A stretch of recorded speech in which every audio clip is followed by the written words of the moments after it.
originalmente eran solamente un libro. Eh, los editores de la Septuaginta dividieron la obra pensando en que debería ser el tercer y cuarto reino, tomando en cuenta los dos primeros reinos, el primer libro de Samuel, el segundo libro de Samuel, y dividieron a reyes para hacer el tercer y cuarto reino. Y nos vamos a abocar sobre los reyes que gobernaron precisamente en ese tiempo. Se debate mucho sobre el autor de estos libros.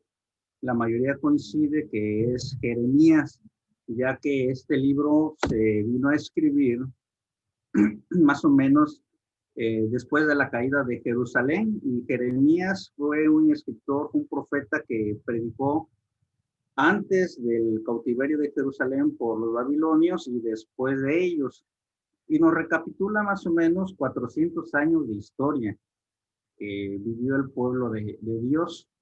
Eh, responde, el objetivo principal de estos libros es que responde por qué el reino del norte y el reino del sur habían caído en cautiverio.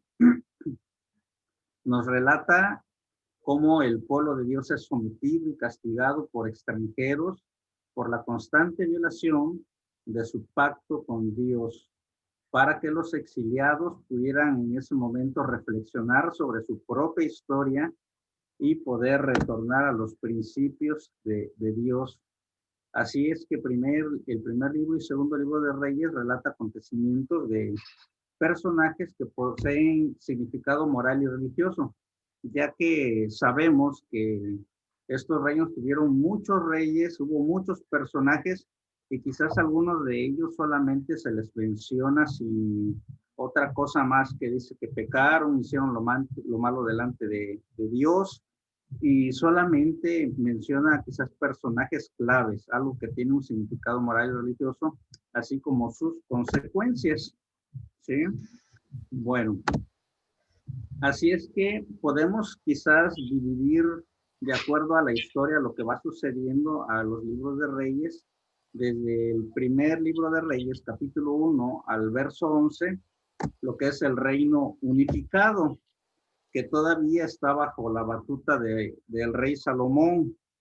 Podemos ver ahí que la sabiduría del rey Salomón, su riqueza, su gloria, se ve reflejado lo que es la construcción del templo, pero también en sus últimos años del rey Salomón, lo que es la declinación, el declive de su reino, ya que manifiesta que se casó con mujeres extranjeras, extrañas, que lo llevaron a la idolatría.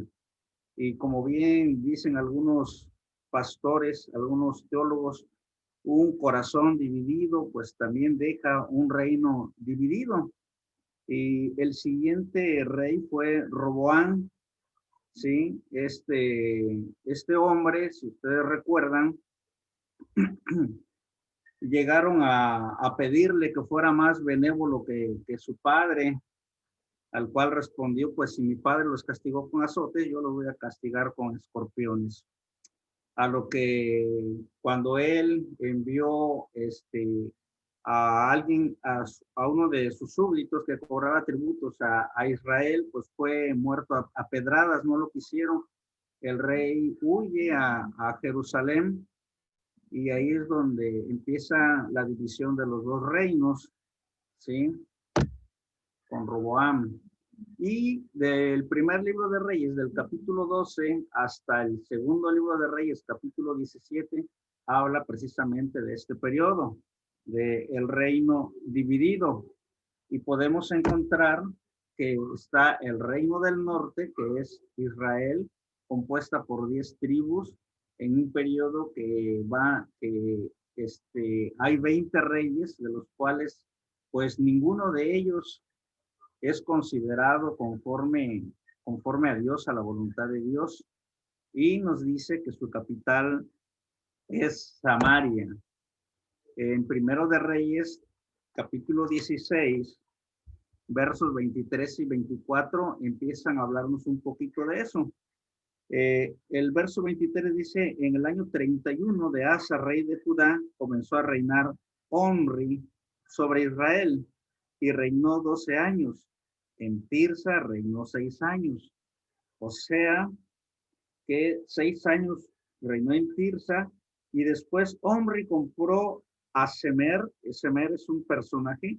Le compró el monte de Samaria por 2 talentos de plata y edificó en el monte y llamó el nombre de la ciudad que edificó Samaria del nombre de Semer, que fue dueño de aquel monte. Así es que si no sabíamos por qué los samaritanos, pues en honor al personaje que vendió este monte, perdón, al rey Omri.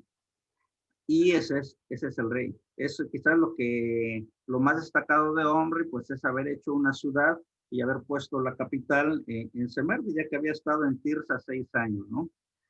Bueno, y tenemos al reino del sur, que tenemos que tomarlo en cuenta en estos libros de reyes, porque el autor empieza a platicarnos lo que sucede en el reino de Israel, y mientras tal rey está reinando en Israel, existe otro rey que está en Jerusalén, en Judá.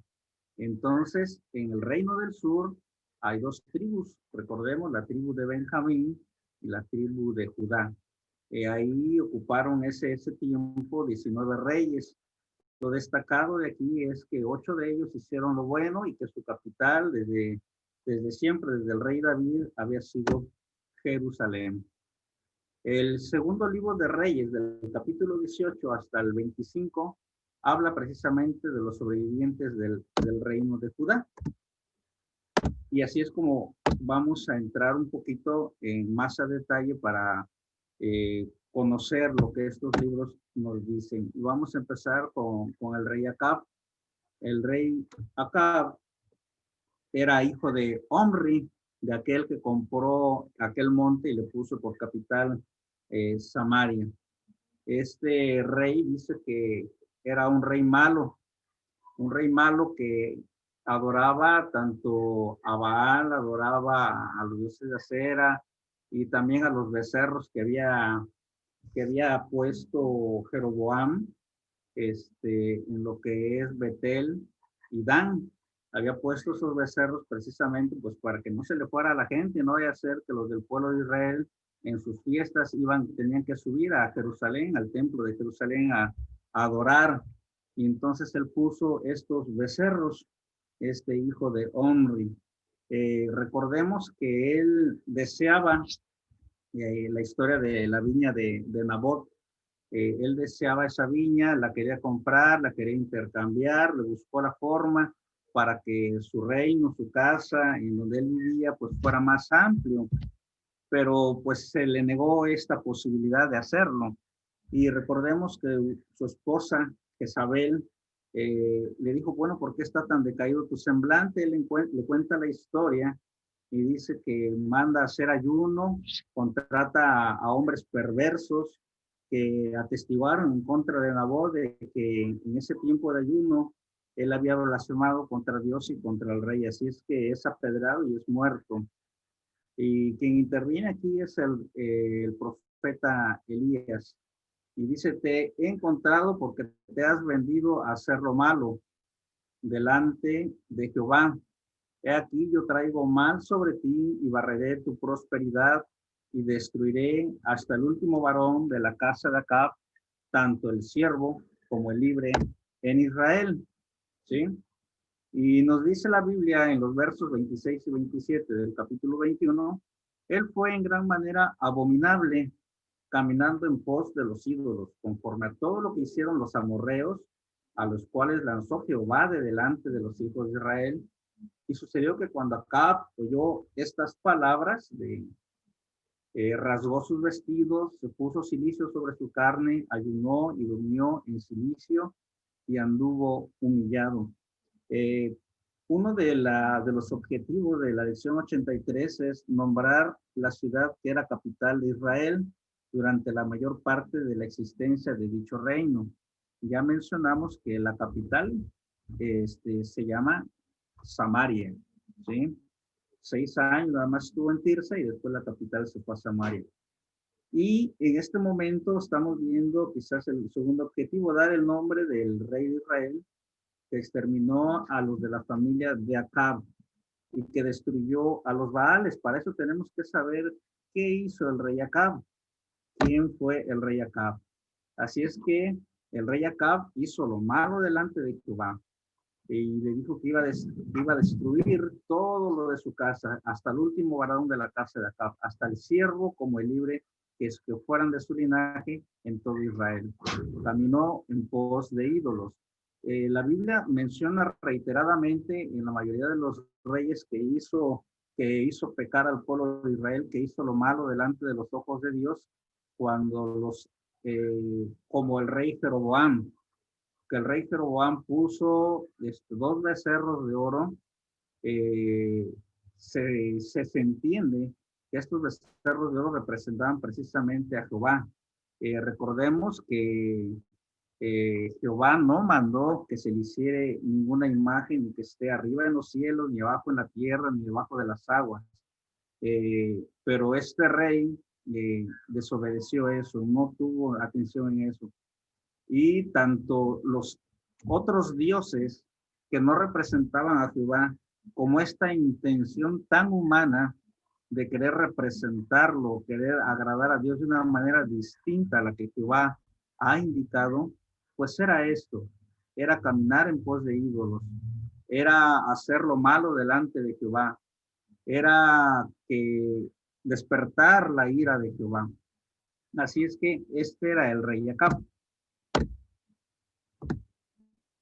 El rey Acab tuvo un hijo.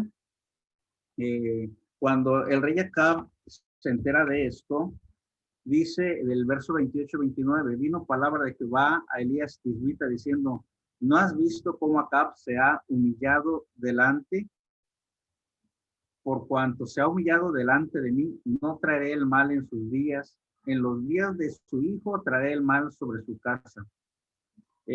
Sabemos que Dios, dentro de su soberanía y dentro de su misericordia, Él perdona cuando hay un verdadero arrepentimiento. A pesar de que esta lista de reyes que vamos a mencionar y otros que quizás no los vamos a pasar por alto, pero que también hicieron lo malo delante de Jehová, se arrepentían y aun cuando no era de todo su corazón, Dios perdonaba, les perdonaba. Y este es el caso de Acab. Dios veía lastimosamente cómo se humillaban, le dolía a Dios, le daba pena a Dios cómo era la vida de estos reyes. Imagínense a un rey humillado, cuando a alguien lo humillan, no quiere dar la cara, anda cabizbajo, anda depresivo, se siente mal, y ese es quizás el verdadero arrepentimiento que nace, ¿no? Y entonces dice que no iba a ser delante en su tiempo de Acab, sino que iba a ser en días de su hijo. Su hijo fue Ocosías. Ocosías fue un rey que no tuvo hijos, no tuvo descendientes. De un accidente cae, se lastima su cuerpo y lo primero que hace es decirle a sus siervos que vayan a consultar a Baal-Zebub por su vida, si es que va a vivir o si es que va a morir. Los criados de él en el camino encuentran al profeta que les dice, bueno, que no hay Dios en Israel, que van a consultar a Baal-Zebub. Y simplemente por este hecho hay una sentencia de juicio en contra de Ocosías.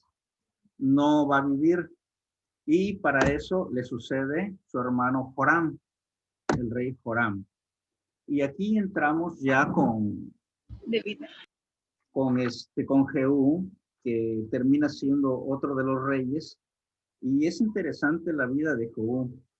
Nos dice aquí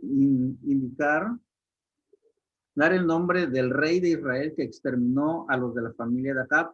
Recordemos el verso que decía que tanto libres como esclavos y toda la descendencia de Acab que vivía en Israel iba a padecer por el pecado de Acab. Así es que el nombre del rey que exterminó a los de la familia de Acab, si leemos los primeros versículos de Segunda de Reyes, capítulo 9 en adelante, vemos que Jehú dice que empezó su arco y hirió a Joram entre las espaldas y la saeta salió por su corazón y él cayó del carro muerto. Igual con Jezabel, recuerden que él subió a donde estaba Jezabel, dijo, ¿quiénes están conmigo? 2 o 3 eunucos que estaban ahí, alzaron su mano y él dijo, échenla por la ventana. Y dice que él todo eso lo hacía porque como se había dicho por el profeta Elías de que no iba a ser enterrada y que iba a morir y su sangre iba a estar donde fue el cuerpo de Nabot, bueno, pues así fue como sucedió. Y vemos que quizás está haciendo las cosas propiamente como Dios, como Jehová le había indicado por el profeta Elías.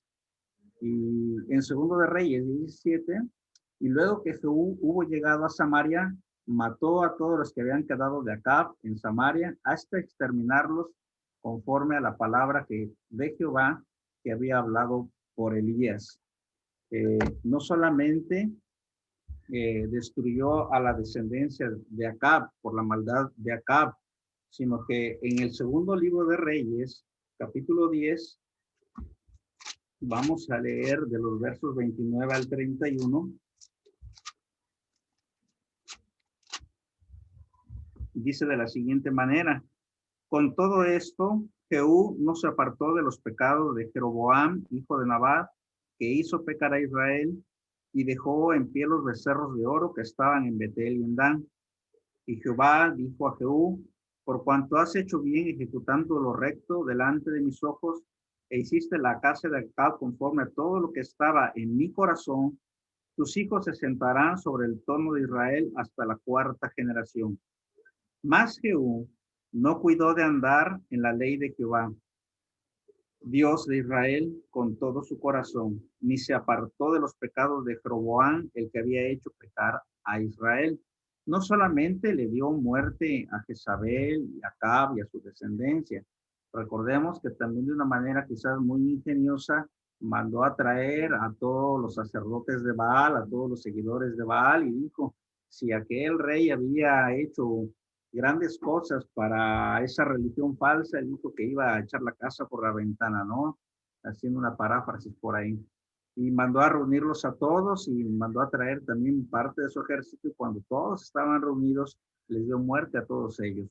De alguna manera, iba caminando y haciendo la voluntad de Dios, pero la misma Biblia nos dice que su corazón no siempre fue en esa tendencia o en esa dirección, sino que también hizo lo malo, ¿sí? En el segundo de Reyes, 13, 4 a 6, versos 4 al 6, dice, mas Joacás, que fue otro rey, oró en presencia de Jehová, y Jehová lo oyó porque miró la aflicción de Israel. Pues el rey de Siria los afligía y dio Jehová salvador a Israel, y salieron del poder de los sirios, y habitaron los hijos de Israel en sus tiendas como antes. Con todo eso, no se apartaron de los pecados de la casa de Jeroboam, el que hizo pecar a Israel. En ellos anduvieron y también la imagen de Acera permaneció en Samaria. Cuando tocamos este punto, quizás deberíamos tener cuidado cuando Dios no ha mandado que se adore de una manera distinta a la que ha revelado en su palabra. La adoración debe ser de acuerdo a la voluntad de Dios, de acuerdo a los criterios de Dios. Aquí habla, por ejemplo, de la imagen de Acera, pero también habla de los becerros de oro y los menciona en todo el libro de los Reyes. ¿Por qué fue tan malo? Porque la posición que tenían estos reyes era una posición de influencia sobre su pueblo. Y estos reyes, al permitir adorar esos becerros de oro, aun cuando fueron hechos para representar a Dios, a Jehová, Jehová no mandó eso. Jehová fue claro cuando dijo que no se hiciera ninguna imagen, ¿sí? De él, ni de lo que hay arriba en los cielos, ni abajo en la tierra. Pero ellos pasaron esto por alto. Era más su necesidad de salir adelante, era más su necesidad de retener a su pueblo, que hicieron lo malo pecando delante de Dios. No podemos minimizar, desvalorar hacer una cosa diferente a lo que es la voluntad de Dios cuando pretendemos adorarle, cuando pretendemos honrarle, cuando pretendemos glorificar su nombre. Cualquier cosa diferente a lo que Dios ya nos ha revelado en su palabra es pecar, es alejarnos de Dios, es provocarlo a ira, ¿sí? Y, y no está bien. Hay muchas personas que ahora quizás y en algunos tiempos evangélicos hacen algunas cosas que no son conforme a la palabra. Todo aquello que es conforme a la palabra de Dios es aceptable. Todo aquello que es diferente, por muy poco que sea, deberíamos de tener cuidado, deberíamos de tener temor. Eh, Nos dice que Jehová, a pesar de los pecados de estos reyes, a pesar de los pecados del pueblo de Israel, pues que Jehová amaba a su pueblo. Él sentía pena por los sufrimientos de su pueblo de Israel. Dice, no hay quien ayude a mi pueblo, no hay quien dé la cara por mi pueblo. Así que, de alguna manera, él a través de las circunstancias, a través de los profetas, a través de los sacerdotes, a través de los reyes, él quiso hacerles volver hacia él, hacia Dios mismo. ¿Sí? Eh, Aquí nos deberíamos de reflejar nosotros en esta enseñanza. Hay personas que se enfrían en el Evangelio, hay personas que se alejan en el Evangelio, pero el ejemplo que Dios nos da es de que nunca dejó de amar a su pueblo, aun cuando el pueblo era rebelde, aun cuando los reyes eran pecadores. Sentía pena por sus sufrimientos. De alguna manera, nosotros tenemos que tener esa empatía con las personas que se alejan y que están sufriendo. Muchas veces ellos no se dan cuenta del origen de sus sufrimientos, pero es el alejarse de la palabra de Dios, el alejarse de la iglesia de Dios, el alejarse de la presencia de Dios a través del pecado, ¿sí? Y esa necesidad de querer volverles a acercarlos a Dios debería también ser una de nuestras prioridades. En el segundo libro de Reyes, capítulo 14, versos 24, 26 y 27 dicen de la siguiente manera, Jeroboam dice, hizo lo malo ante los ojos de Jehová y no se apartó de todos los pecados de Jeroboam, hijo de Nabat, que hizo pecar a Israel, porque Jehová miró la muy amarga aflicción de Israel, que no había siervo ni libre ni quien diese ayuda a Israel. Y Jehová no había determinado raer el nombre de Israel de debajo del cielo, por tanto, lo salvó por mano de Jeroboam, hijo de Joás. Y vemos otra vez la misma historia, el hombre que se aleja de Dios, que es infiel a su palabra, que peca, viene el juicio de Dios y Dios manda por amor y por misericordia a alguien que los ayude, a un brazo fuerte que los saque adelante, porque siente pena por sus sufrimientos, porque ama a su pueblo y porque quiere hacerles volver a él mismo. En el segundo libro de Reyes, capítulo 17, versos 5 y 6, dice, y el rey de Asiria invadió todo el país y sitió a Samaria, y estuvo sobre ella 3 años. En el año 9 de Oseas, el rey de Asiria tomó Samaria y llevó a Israel cautivo a Asiria, y los puso en Alab, en Abor, junto al río Gozán, y en las ciudades de los Medos. Nos dice el último ítem o el objetivo de nuestra lección, indicar el juicio que Jehová al fin tuvo que traer sobre el reino de Israel. Y fue precisamente el cautiverio. Nos dice que digamos, algunos reyes que parecían buscar a Dios por un tiempo, ya dijimos varios de ellos, Acab, Jeroboam, Omri y todos ellos, ¿no? De aquí podemos entender algo. Cuando el pueblo de Israel leyera estos libros sobre lo que ya había pasado antes del cautiverio y después en el cautiverio, ojalá pudieran darse cuenta del pecado que estaban haciendo, de la infidelidad que estaban haciendo, de la violación del pacto que tenían con Jehová, que él iba a ser su Dios y ellos iban a ser por pueblo de Dios, lo cual podríamos decir, entre comillas, que todos los esfuerzos de los sacerdotes, del profeta y de los reyes, de alguna manera funcionaron por un tiempo, pero fueron fracasando. El pueblo de Israel se volvió idólatra, el pueblo de Israel dio la espalda a Dios y tuvieron que ser llevados a un cautiverio. Así que los libros de los reyes nos hablan de quienes son ejemplo de rectitud y quienes no lo son, y las consecuencias que recaen sobre ambos. Aquellos reyes y personajes obedientes, vemos que disfrutaron de una relación, del beneficio de la relación que tienen con un Dios vivo. Aquellos quienes fueron malvados, que tenían un corazón malo, fueron disciplinados por Dios.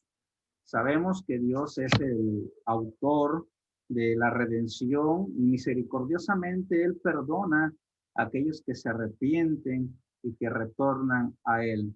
Profetas, sacerdotes y reyes no lograron que el pueblo fuese completamente fiel a Dios. Así es que cuando vemos la lección y recordamos que apunta siempre a la redención del hombre a través de Cristo, aquí está la necesidad de la venida de Cristo, haciendo una combinación ideal de los tres oficios para la redención del hombre. Como profeta, su palabra profética y los milagros que hizo Cristo superan los prodigios realizados y las profecías por Elías, Eliseo, Isaías, Jeremías, todos los grandes profetas. Como sacerdote, Cristo está por encima de cualquier sacerdote. Hebreos capítulo 7, verso 26, 27 nos dice que Cristo era un sacerdote santo, inocente, sin mancha, apartado de los pecadores, que no tiene necesidad de ofrecer primeramente sacrificio por sus pecados y después ofrecer por los del pueblo, porque dice que esto lo hizo una vez y para siempre, ofreciéndose a sí mismo. Y como rey, Jesús es nuestro rey soberano. Los reyes que vemos en esta época, en estos 400 años, fue un rey limitado.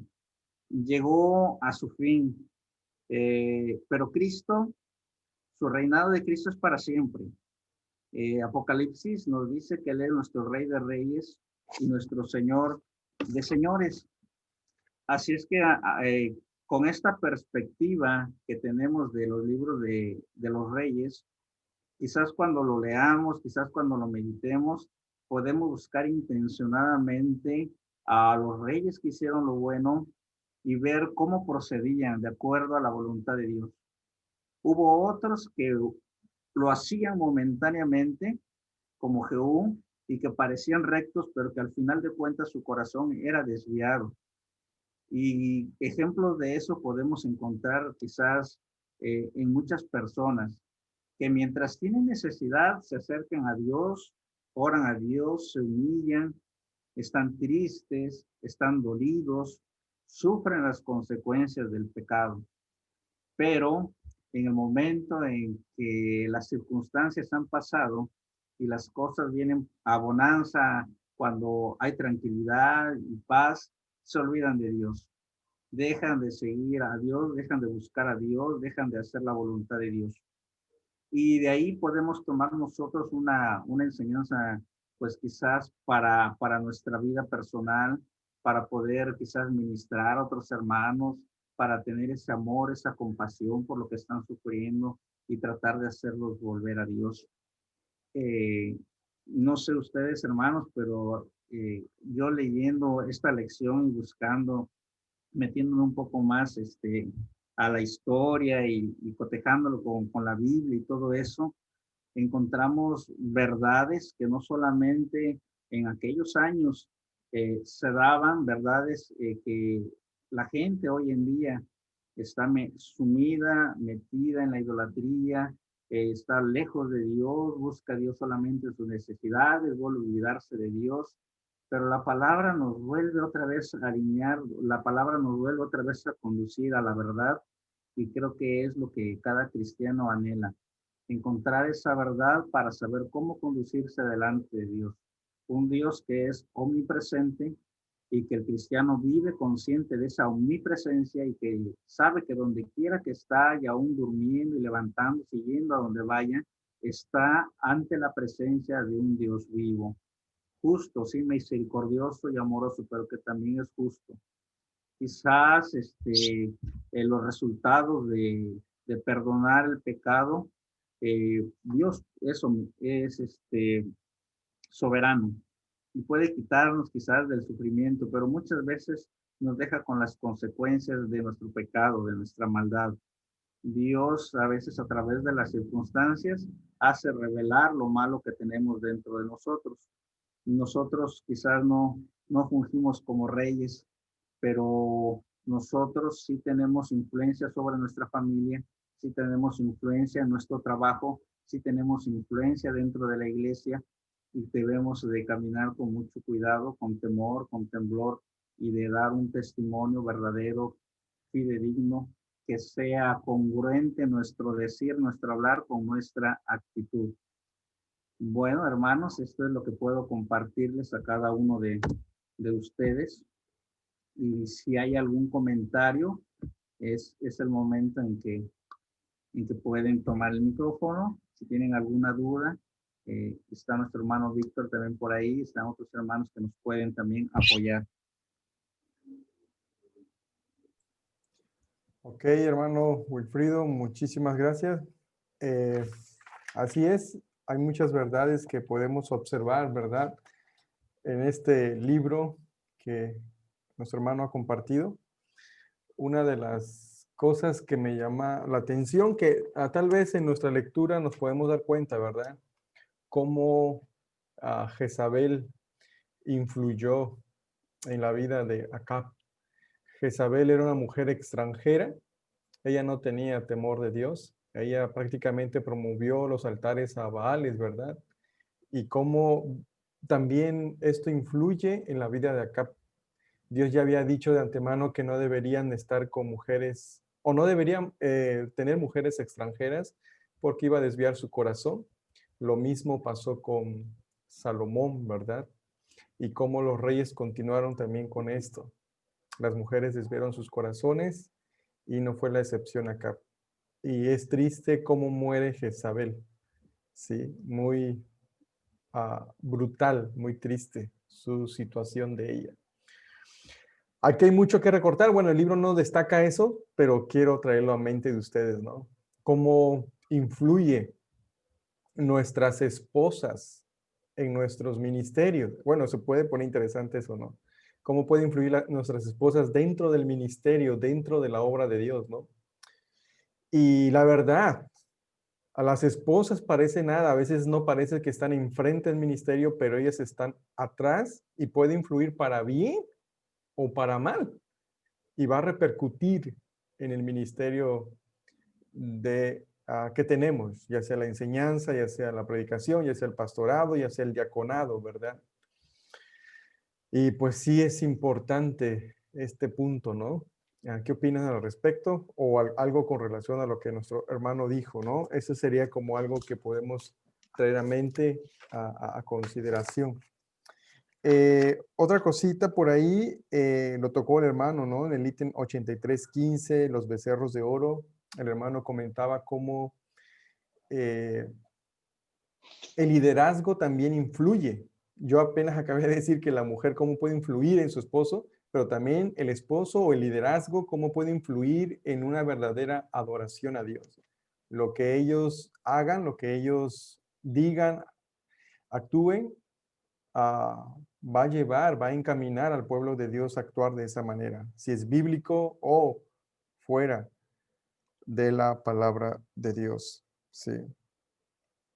No sé si hay comentarios, como bien dijo el hermano, alguna sugerencia. Una pregunta. Ok, hermano, una respuesta. ¿Hasta qué punto podemos las mujeres interferir o apoyar, digamos, al varón, ¿no? En ese caso, las esposas con sus esposos. Yo en este caso sería con mis hermanos o con mi papá, hasta qué punto puedo yo apoyarlos en ciertas ideas en relación a su ministerio. ¿Es correcto que yo opine o simplemente no? Interesante, correcto. Hay un curso que una vez compartí y es el curso de diaconado. Bueno, por parte del ministerio que tengo, damos ese curso. Y me viene a la mente el acróstico. No recuerdo exactamente todas las palabras, pero la esposa del pastor o la esposa del diácono. Y es lo mismo, es similar. Así deberíamos de actuar. Bueno, deberían actuar las mujeres. Darle primero su sopa al pastor o al líder. ¿Qué es eso, no? Primeramente, en un sentido, ser neutral. Porque muchas veces, por ejemplo, la esposa del pastor o del diácono, si hay una ofensa en el ministerio, ¿no? Por parte del varón, muchas veces el esposo, ¿dónde va a descargar? ¿Dónde va a decir? Su esposa es lo que lo va a recibir. Y si la esposa no está preparada para esto, ¿qué va a hacer? Va a inclinarse a su esposo y va a ver con mala cara al hermano o a la hermana que pasó. Y ese es uno de los peligros muy común dentro del ministerio, dentro de la obra. Tenemos que tener cuidado ahí en ese sentido. Yo creo que las esposas de los pastores, del diácono, de cualquier liderazgo de ministerio, debe de ser sabia. ¿Qué le va a decir? ¿Qué le va a aconsejar a su esposo? Porque eso va a influir en él mucho, bastante, bastante. Entonces, la esposa primeramente debe ser espiritual. Si la esposa no tiene algo que decir en el momento, yo creo que lo más conveniente debe guardar silencio y orar, presentarle a Dios ese problema, para no agarrar partido, porque es muy común eso. A veces tenemos, o mejor dicho, las esposas o la que está influyendo en la vida de su familiar, debe de admitir que a veces también el liderazgo en su momento, ya sea el esposo o lo que sea, tal vez cometió un error, ¿no? Y también hacerle ver, ¿no? Una de las cosas común que a veces uno quisiera escuchar lo contrario, ¿no? En mi caso, voy a poner un ejemplo, ¿no? Mi esposa en lo personal siempre me muestra mis errores. Yo quisiera que estuviera a mi favor por un momento, ¿no? Pero es lo contrario. Ella me muestra, ¿no? Es que, mira, esto y esto y esto y de esta manera, ¿no? Deberías de considerar o hacerlo de esto. Entonces, por ese lado le doy gracias a Dios porque no necesariamente, sí, obviamente es mi aliada, sí, obviamente es mi esposa, pero no me hace ver como enemigo al hermano o a la hermana, ¿no? Sino me hace ver mi error primeramente, ¿no? Y eso le doy gracias a Dios porque eso pues me ayuda a pisar, ¿no? Y eso ayuda a no hacer partidos dentro de la iglesia local donde nos estamos congregando, ¿no? Porque puede pasar eso, a veces partidos, ¿no? No sé si me explico, ¿no? Entonces, primero, ojo, si hay algo que decir, decirlo conforme a la palabra de Dios. Si no hay algo que decir, no decirlo, llevarlo en oración y ministrar al esposo. ¿En qué sentido? Darle lo mejor que se pueda de nosotros, bueno, en el caso de las mujeres hacia él, ¿no? Lo mejor que se pueda de consejo, bíblicamente, ser bíblico. Y si está en un error el esposo o lo que sea, no importa, mostrárselo, ¿no? Decirle, hermano, hermana, mira, esto y esto no está bien, ¿no? Porque esto es así. No sé si me estoy explicando. Dar primeramente la sopa, ¿no? Una sopa, cuando alguien está en gripe, el hermano es doctor, Wilfrido, lo mejor es una sopa, ¿no? Para el resfriado, para recuperarse, ¿no? A eso nos vamos. Pero tiene un acróstico, no recuerdo exactamente, la verdad no estamos en curso de diaconía, pero sí influye bastante. No sé si respondí su pregunta, hermana Susana. Sí, hermano, sí. Gracias. Ok. ¿Comentarios, hermanos?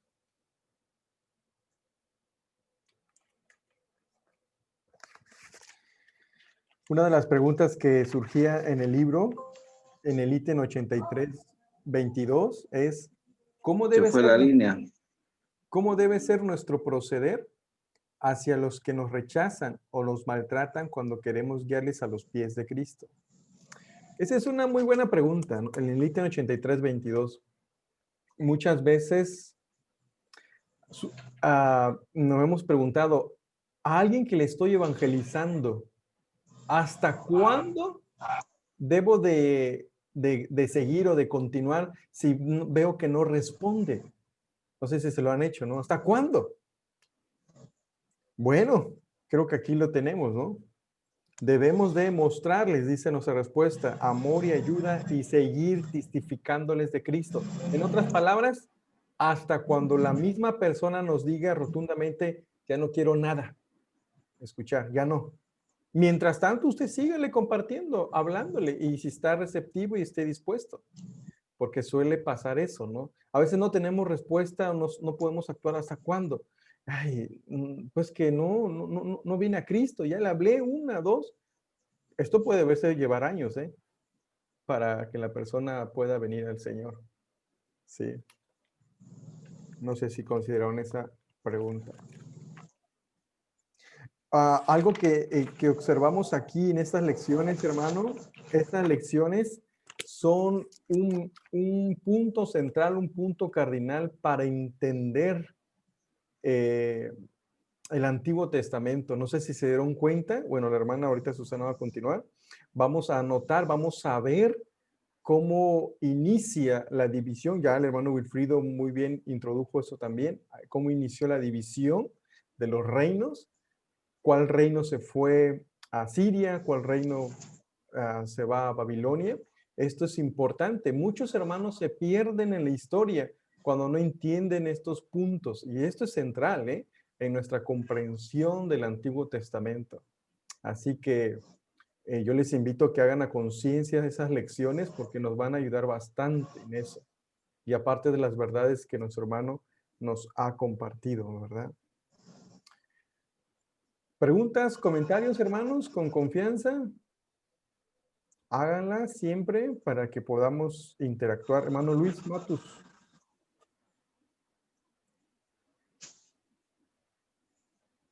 Sí, a ver si tenemos tiempo.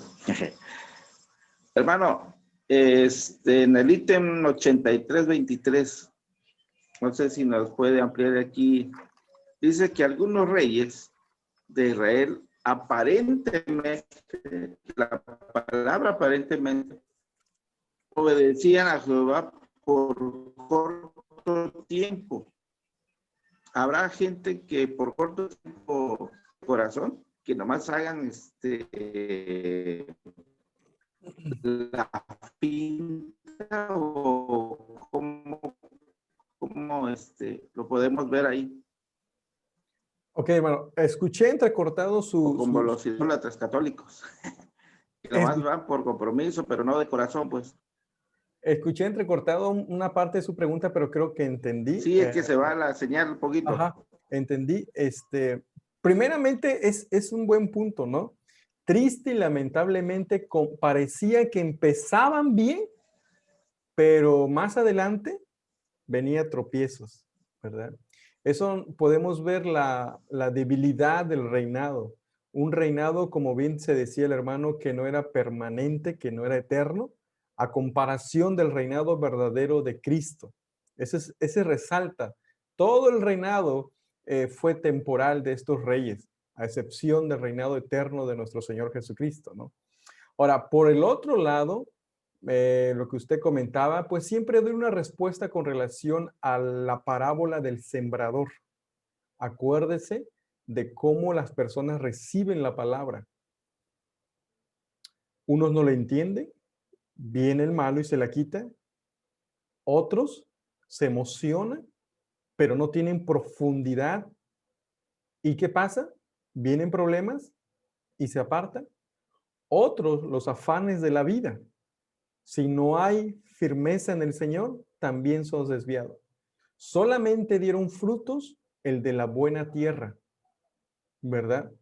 Aquí entonces podemos ver que realmente los corazones de las personas muchas veces no son regeneradas, no son nacidas de nueva. Pueden ser simpatizantes con el Evangelio, pero hasta ahí. Posteriormente se puede notar de que no fueron sólidos en su fe, ¿sí? A veces el mismo tiempo nos los va mostrando y es triste y lamentable, ¿sí? Y por eso es en esta lección, o no sé si es la lección que nuestra hermana va a compartir, da un punto importante y no quiero adelantarme, ¿no? Que muchas veces lo que se cambiaba eran actividades, pero no el corazón del hombre, ¿sí? Y aquí entonces el punto es un corazón regenerado. ¿De qué nos sirve tener siempre cosas, actividades, pero nuestro corazón no está regenerado? No hemos nacido de nuevo. Sí, No, porque en el cristianismo todavía pasa, ¿no? O sea, ya como cristianos, y eso a veces son los malos testimonios. así es, así es. No se tiene ese cuidado, ¿verdad? No se tiene ese... el hermano hablaba de eso, de cuidar nuestros testimonios, ¿no? Para agradar a Dios y poder influenciar de manera correcta. Sí, hermano, gracias. A usted, hermano. Bueno, pues vamos a continuar, hermanos, con nuestra hermana Susana en nuestra siguiente lección 84. Es su tiempo, hermana. Gracias. Para compartir pantalla, ya. Ya. Bueno, hermanos, buenas noches. Que Dios les bendiga. Vamos a continuar con la lección 84. Lo que vamos a ver ahora es Segunda de Reyes, pero ahora del Reino del Sur, sus reyes, sus profetas y su cautiverio. Vamos a estar viendo 4 propósitos, 4 aprendizajes que vamos a obtener de esta lección número 84. Vamos a hablar acerca de ese reino que no tanto se fue porque quiso, sino porque se fue en cautiverio hacia el sur, que fue el reino de Judá. Vamos a ver quiénes fueron algunos de sus reyes que hicieron lo bueno y que hicieron lo malo delante del Señor. Vamos a ver también acerca de sus profetas, quiénes fueron sus profetas y quién se los llevó a cautiverio. Otra vez, ¿qué pueblo, qué reino se los llevó cautivos hacia su reino, hacia su lugar? Y vamos a empezar con el número 1, que dice indicar la recepción que fue dada al mensaje de los profetas de Judá. En esta parte vamos a ver acerca de cómo este pueblo, el pueblo de Judá, aceptó o no aceptó el mensaje que Dios mandó a través de los profetas. Sabemos que los profetas fueron hombres de Dios, hombres que Dios hablaba con ellos y les enviaba mensajes a través de ellos para su pueblo, tanto mensajes con buenas noticias, tanto mensajes con noticias no tan agradables, pero ellos eran los portadores de ese mensaje del Señor. Y a pesar de eso, el pueblo, el reino de Judá, no quisieron oír estos mensajes que el Señor les estaba mandando a través de sus profetas. La pregunta es, ¿cómo reaccionaron los de Judá ante los mensajes de Jehová dados por sus profetas? Vamos a leer Jeremías 25:4 para saber realmente cómo reaccionaron, cuáles fueron esas actitudes que este pueblo tuvo. Y dice, en palabras de Jeremías dice, y envió Jehová a vosotros todos sus siervos los profetas, enviándole desde temprano y sin cesar. Pero no oíste ni inclinaste vuestro oído para escuchar. A lo mejor en ese tiempo, lo que la Biblia nos dice es que no quisieron escuchar. A lo mejor sí escuchaban, pero no querían obedecer lo que lo que Dios estaba enviándoles a través de estos profetas. No obedecían lo que Dios quería que ellos hicieran. Al contrario, estaban haciendo o seguían en sus caminos rebeldes, seguían en esa idolatría que a Dios obviamente no le agradaba. Y a pesar de que enviaba profetas, si vamos a nuestra línea cronológica, vamos a estar viendo acerca de quiénes fueron esos profetas que antecedieron a Jeremías, que también estaban hablándoles al pueblo para que ellos pues enmendaran su camino, no siguieran con lo mismo de siempre, de adorar a otros dioses. Aquí vemos la línea cronológica y vamos a ver dónde estaba Jeremías en el lado de los profetas. En el orden de los profetas, en el lado de los profetas de Judá, vemos que está aquí Jeremías. Y antes de Jeremías tenemos 1, 2, 3, 4, 5, 6, 7, 8, 11 profetas que también le estaba hablando al pueblo acerca de lo que estaban haciendo mal. Pero la reacción de estas personas era que no querían escuchar o que no querían oír ni obedecer lo que el Señor les estaba diciendo. La aplicación, ¿cómo podemos esto aplicarlo a la vida diaria, a nuestra vida actual? En Santiago 1:22 nos habla acerca de que nosotros como hijos de Dios no nada más debemos de ser oír la palabra o lectores en este caso, ¿no? Lectores de la palabra, sino que debemos de ser hacedores de la misma. Muchas veces solamente leemos por leer. El hermano Víctor hace mucha referencia a que leamos a conciencia y yo lo relaciono a que lo leamos, pero que lo entendamos realmente. Y si lo hemos entendido, es porque lo vamos a llevar a la práctica. Entonces, como hijos de Dios, sabemos que la palabra de Dios fue inspirada pues, por Dios y Él nos da la orden y la pauta de cómo debemos de conducirnos en esta vida. Y por lo tanto debemos de hacer hacedores, debemos de practicar lo que la palabra de Dios nos está diciendo. No nada más escucharla, no nada más leerla, sino realmente ponerla en práctica como buenos hijos de Dios. El siguiente ítem dice indicar cuáles tienen más de sus libros incluidos en la Biblia, si los profetas de Judá o los profetas de Israel. Aquí en la línea cronológica, igual vamos a estar viendo la cantidad de profetas de Judá y la cantidad de profetas de Israel. Entonces, aquí les puse un cuadro donde lo dividí. Al principio del Reino Unido habían 3 profetas, ¿no? Lo puse en orden cronológico, como viene ahí. Era Samuel, Gad y Natán. Cuando ya se separaron, cuando ya se dividieron, surgieron 18 profetas con el reino de Judá, que era Asamaías, Azarías, Anani, Jaziel, Abdías, Joel, Isaías, Miqueas, Nahum, Sofonías, Hulda, Jeremías, Habacuc, Ezequiel, Daniel, Zacarías, Ageo y Malaquías. En total fueron 18 profetas. Y con el reino de Israel fueron 9 profetas, de Ahías hasta Obed. Pero si se dan cuenta, yo los puse en negritas, los profetas que apoyaron o escribieron libros para la Biblia, que fueron inspirados por Dios.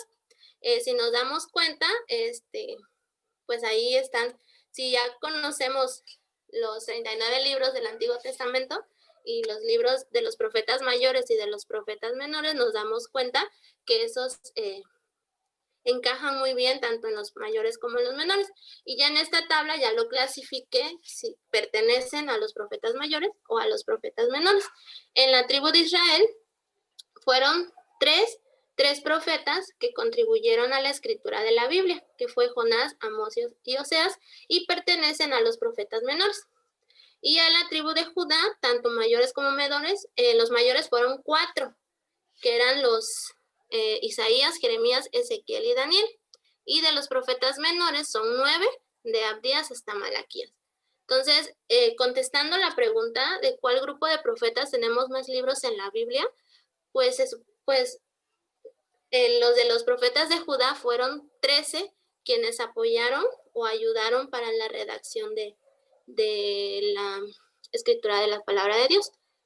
Y como dato curioso, como dato interesante, decimos que Primera y Segunda de Reyes relata sobre los profetas Elías y Eliseo, pero ninguno de estos 2 profetas escribió ninguna carta, ninguna de un libro.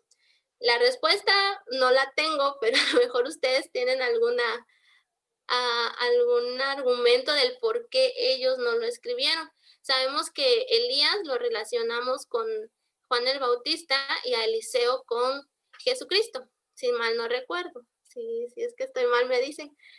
Si no, continuamos. Entonces, como sabemos, pues el Señor Jesucristo tampoco escribió ningún libro y fue el personaje más predominante y el principal de la Biblia, ¿no? Es que Elías se la pasaba huyendo, pues no tenía tiempo para escribir libros. Eso iba a comentar, de que como estaban muy ocupados, tanto uno haciendo milagros como el otro ocupado en el ministerio, pues no tuvieron esa oportunidad de sentarse a escribir. Esa era mi teoría, me ganó el hermano Iván. Entonces no sé si esa fue alguna razón por el cual ellos no fueron escritores de algún libro de la Biblia, ¿no? Pero el que no hayan sido no quiere decir de que no estuvieron presentes, al contrario, hubieron personas que escribieron acerca de ellos. No sé si tengan aquí alguna otra respuesta. No por el momento. Bueno, vamos a continuar. Y continuamos con el tercero, es completar las declaraciones referente a la razón por qué las reformas de los reyes buenos de Judá no tenían resultados a largo plazo. Vamos a ver por qué estas reformas solamente lo tomaban en cuenta en el tiempo en el que el rey lo había promulgado y no pasaba de ahí, al contrario, solamente se quedaba en ese tiempo como si fuera una ley más y ya venía otro rey y sacaba otra ley, pero vamos a ver por qué no tenían esos resultados favorables, o sea, que realmente esas leyes, estas reformas penetraran la vida de las personas. Si recordamos, existieron 19 reyes del reino de Judá. De estos 19 reyes, solamente 8 hicieron lo bueno, hicieron lo recto delante de los ojos de Jehová, los cuales fueron Asa, Josafat, Joás, Amasías, Usías, Jotán, Ezequías y Josías. Pero de estos 8, el cuadernillo nos habla de 4, que es Asa, Joás, Ezequías y Josías. Estos eran hijos de reyes malvados. Pero que ellos hayan sido hijos de esos reyes que estaban en idolatría y que hacían que el pueblo también les siguiera, no quiere decir que sus hijos iban a seguir lo que ellos estaban haciendo. Si lo tomamos a la realidad, hay muchos padres que quizá le inculcan a sus hijos, ¿no? Con el ejemplo, cosas malas, les dicen cosas que tienen que hacer, pero al final los hijos son los que toman las decisiones, son los que deciden qué hacer de su vida, tanto para bien como para mal. Tanto hay padres que les inculcan cosas buenas, les inculcan en el camino del Señor, pero pues cada quien toma sus decisiones. En este caso, estos cuatro reyes, los 8 y estos 4 reyes que les acabo de mencionar, ellos quisieron realmente remediar el camino de estas personas, de este pueblo, para que ellos dejaran a un lado la idolatría, dejaran a un lado todo lo que sus padres habían hecho. ¿Para qué? Para que el pueblo realmente obedeciera a Dios e hiciera lo bueno y lo correcto delante de él. Para eso escribieron reformas, escribieron pactos, ¿verdad? Que les iban a ayudar a poder reformar esta nueva vida que el pueblo iba a tener, que es el de renovar su camino, el camino del Señor. En Segunda de Reyes 23, 1, si lo leemos, buscamos Segunda de Reyes 23. Dice, entonces el rey mandó reunir con él a todos los ancianos de Judá y de Jerusalén. Y subió el rey a la casa de Jehová con todos los varones de Judá y con todos los moradores de Jerusalén, con los sacerdotes y profetas y con todo el pueblo, desde el más chico hasta el más grande, y leyó, oyéndolos ellos, todas las palabras del libro del pacto que había sido hallado en la casa de Jehová. Y poniéndose el rey en pie junto a la columna, hizo pacto delante de Jehová, de que irían en pos de Jehová y guardarían sus mandamientos, sus testimonios y sus estatutos, con todo el corazón y con toda el alma, y que cumplirían las palabras del pacto que estaban escritas en aquel libro. Y todo el pueblo confirmó el pacto.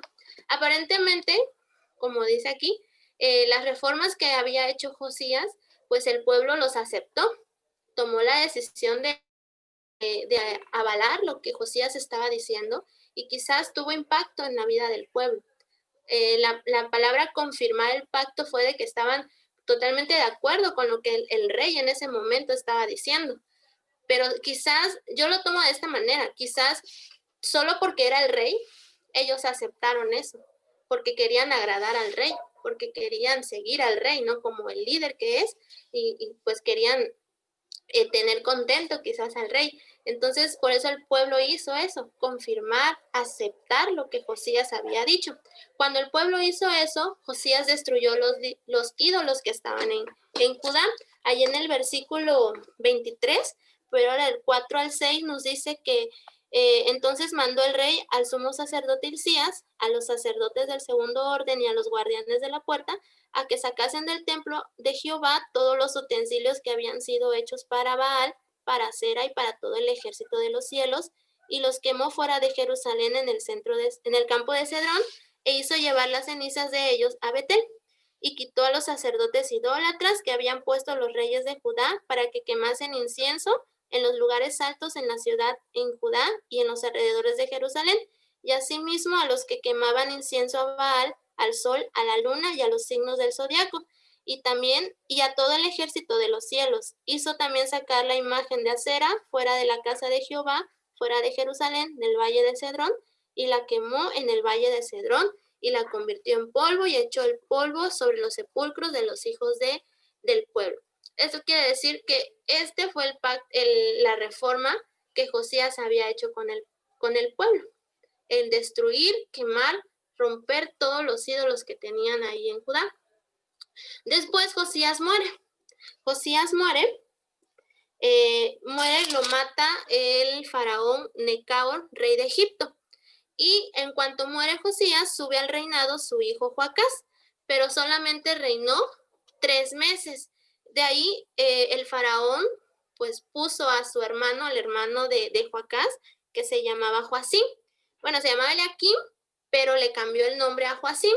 Pero aún así estos 4 reyes que siguieron después de Josías regresaron al pueblo al camino del mal. O sea que murió Josías y con él murió el pacto que habían hecho. Murió con él la reforma que habían promulgado en ese tiempo. Podríamos decir que las reformas tuvieron resultados a largo plazo. Eso quiere decir que no. Y vamos a ver el por qué. Porque las reformas solo cambiaban las actividades del pueblo, cambiaban sus rutinas, o ya no adoraban a los ídolos de acera en el templo y ahora adoraban al Dios Todopoderoso. No quiere decir que está mal, al contrario, está bien porque ya están adorando a Dios, pero los del pueblo no entendían a quién en verdad estaban adorando, no conocían realmente a ese Dios, a ese Jehová, a ese Dios Todopoderoso que ayudó al pueblo en cada momento. Entonces ellos lo hacían nada más, ya no hacemos esto, pero lo cambiamos por esto. Pero no había realmente esa conciencia del por qué hacerlo.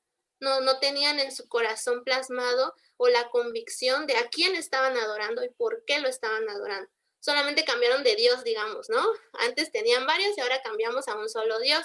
Y esto pasa por lo mismo de que las personas en ese tiempo pues solamente estaban siguiendo a una persona, no estaban siguiendo realmente a ese Dios verdadero. La aplicación en la actualidad lo tomamos ahora en las iglesias. Las iglesias sí tenemos nuestras actividades, sí tenemos nuestras reuniones, sí tenemos nuestras rutinas, ¿no? Como cristianos, pero eso no quiere decir que estemos en todas las reuniones o que participemos en todas las reuniones, no quiere decir que nuestro corazón esté bien delante del Señor o que nosotros estemos agradándole a Dios o que nuestra comunión esté bien delante del Señor. Entonces debemos de analizar nuestra vida y nuestro corazón. Lo más importante aquí es que nosotros tengamos esa comunión con Dios y que Él obre en nuestra vida, Él obre en nuestro corazón, como decía en Santiago 1:22, que debemos de ser hacedores de la palabra y para eso debemos de orar al Señor para que Él transforme nuestro corazón y nos haga ver realmente que debemos de adorarlo a Él con convicción, no nada más porque otras personas lo están haciendo. Entonces no es cambiar de actividades, sino es cambiar el corazón, que nuestros deseos y que nuestros anhelos estén alineados a la voluntad de Dios. El B es lo que nos demuestra la liberación que Jehová dio a Judá bajo Ezequías cuando estos fueron atacados por sirios blasfemos. Ahora vamos a ver la reforma que hizo Ezequías, ahora que hizo casi lo mismo que Josías, y vamos a ver qué fue lo que él hizo. En Segunda de Reyes 18, vamos a retroceder un poco el capítulo 18, 1 y 3 al 5 dice: en el tercer año de Oseas, hijo de Ela, rey de Israel, comenzó a reinar Ezequías, hijo de Acaz, rey de Judá, e hizo lo recto ante los ojos de Jehová, conforme a todas las cosas que había hecho David su padre. Y también la reforma que él hizo fue quitar los lugares altos y quebró las imágenes y cortó los símbolos de acera e hizo pedazos la serpiente de bronce que había hecho Moisés, porque hasta entonces le quemaban incienso los hijos de Israel y esta serpiente tenía el nombre de Neustá. En Jehová, Dios de Israel, puso su esperanza, ni antes ni después de él hubo otro como él entre todos los reyes de Judá. Jehová tenía a Ezequías como único. No había ningún otro rey como él en ese tiempo. Y yo creo que fue porque él era un rey muy valiente que tuvo el valor de ir y romper todas las imágenes, ¿no? De ir y romper todos los ídolos que en ese tiempo estaba en ese pueblo, en ese lugar. En ese momento había un imperio muy poderoso, que era Asiria, que ellos, si querían una ciudad, iban y la tomaban. Pero en ese tiempo, en el 18:7 nos dice que Ezequías se hizo fuerte, y esa fuerza hizo que él se rebelara en contra del rey de Asiria. Entonces, por lo que hizo Ezequías, los asirios tomaron las ciudades de Ezequías, las ciudades que estaban fortificadas. En ese tiempo estaba el rey Sennacherib. Entonces ellos llegaron y conquistaron esas ciudades de Ezequías. Y para eso, yo creo que ahí en el 18:14, Ezequías como que ya se estaba arrepintiendo de lo que había hecho. Y dice, yo he pecado, apártate de mí y haré todo lo que me impongas. Y el rey de Asiria impuso a Ezequías, rey de Judá, 300 talentos de plata y 300 talentos de oro. Dejó de rendirle tributo a este rey y por lo tanto el rey mandó a tomar estas ciudades. Y al ver Ezequías ya lo que estaba pasando, pues solamente le dijo que había hecho mal y que le iba a pagar lo que él le pedía. Y por eso le dijo que le iba a dar 300 talentos de plata y 30 talentos de oro. ¿Y de dónde lo iba a sacar? Pues lo fue a sacar del templo, lo fue a sacar del mismo palacio, de las puertas y las ventanas que tenían oro, los quitó de ahí, todo para juntarlo y podérselo dar a este rey de Asiria. En el Segunda de Reyes 18:17 continúa la historia y dice que el rey de Asiria mandó a su general, el Rabsaces, y un gran ejército contra Jerusalén. Esto para darles un mensaje. Estas personas lo que estaban haciendo es hablar en contra de Dios. Quería amenazar al pueblo de Ezequías para que ellos pues se rindieran, ¿verdad? Y no quisieran pelear contra ellos. Hablaron o blasfemaron en contra de Jehová, dijeron que Jehová no tenía el poder y que ellos no podían tener esa confianza en Jehová. Y además de eso, le dijeron también al pueblo, no nada más a estas 3 personas que mandó Ezequías a escuchar el mensaje, sino que envió ese mensaje a todo el pueblo y todo el pueblo escuchó lo que ellos estaban diciendo. Y cuando Ezequías se enteró de este mensaje, pues se conmovió, se rompió sus vestidos, se puso de cilicio y fue y mandó un mensaje al profeta Isaías, como lo vemos en Segunda de Reyes 19:4. Le dijo que orara, que intercediera por ellos, por ese pueblo, porque estos asirios querían adueñarse de este pueblo. Y eso es lo que Isaías comenzó a hacer, ¿no? Pedirle a Dios que actuara a favor del pueblo de Ezequías. Ya después el general de Asiria había blasfemado en contra de Jehová, ya había dicho todo, y sabemos que cuando hay personas que hablan en contra de Dios, en contra de algún hijo de Dios, conforme a la palabra, esto trae consecuencias, y no son consecuencias buenas, sino son consecuencias negativas, ¿no? Consecuencias que Dios mismo actúa para defender a su pueblo. En ese tiempo Isaías oró y Dios hizo que el ejército se retirara de Jerusalén. En Segunda de Reyes 19:10 vemos que el rey de Asiria envió a decir que no se confiaran, que Dios no podía hacer nada, en contra de los de Asiria, porque ellos se sentían poderosos, ellos se sentían invencibles, ¿verdad? Pero cuando ponemos nuestra confianza en Dios, como lo estuvo haciendo este pueblo, sabemos que Dios puede obrar a favor de nosotros. Entonces Ezequías, pues lo que hizo es orar, ya no tanto le dijo a Isaías, sino él presentó ese asunto delante de Jehová y le dijo que les ayudara, que no había otra persona que los podía ayudar más que ellos. Y ya en Segunda de Reyes 19:20 y del 32 al 37, vemos cómo Dios destruyó al rey orgulloso y blasfemo y a todo el ejército de Asiria. Si lo leemos, 19:20 dice: entonces Isaías, hijo de Amós, envió a decir a Ezequías: así ha dicho Jehová, Dios de Israel, lo que me pediste acerca de Sennacherib, rey de Asiria, he oído. Y del 32 al 37, por tanto, así dice Jehová acerca del rey de Asiria: no entrará en esta ciudad, ni echará saeta en ella, ni vendrá delante de ella con escudo, ni levantará contra ella baluarte. Por el mismo camino que vino, volverá y no entrará a esta ciudad, dice Jehová, porque yo ampararé esta ciudad para salvarla por amor a mí mismo y por amor a David mi siervo. Y aconteció que aquella misma noche salió el ángel de Jehová y mató en el campamento de los asirios a 185,000, y cuando se levantaron por la mañana, he aquí que todo el cuerpo era cuerpo de muerto. Entonces Sennacherib, rey de Asiria, se fue y volvió a Nínive, donde se quedó. Y aconteció que mientras él adoraba en el templo de Nisroch, su dios, Adramelech y Sarecer sus hijos lo hirieron a espada y huyeron a tierra de Ararat, y reinó en su lugar Esar-Adón, su hijo. Aquí ya vemos las consecuencias que tuvo este rey, todo por haber blasfemado en contra de Dios. Entonces se demostró que Dios es más fuerte y poderoso que los que se levantan con él y contra su pueblo. Y la aplicación para la vida actual es que hay creyentes que viven en lugares donde son amenazados y perseguidos por su fe en Cristo Jesús, pero sabemos que ellos no están solos, que Dios está con ellos y que Dios los va a proteger y los va a guardar de todo peligro y de todas esas personas que hablen en contra de ellos o que hablen en contra de Dios. A veces la voluntad de Dios es de que hayan personas que sí hagan daño a los cristianos, a los mismos misioneros, pero sabemos que Dios prontamente va a traer juicio sobre estas personas que hacen lo malo delante de él.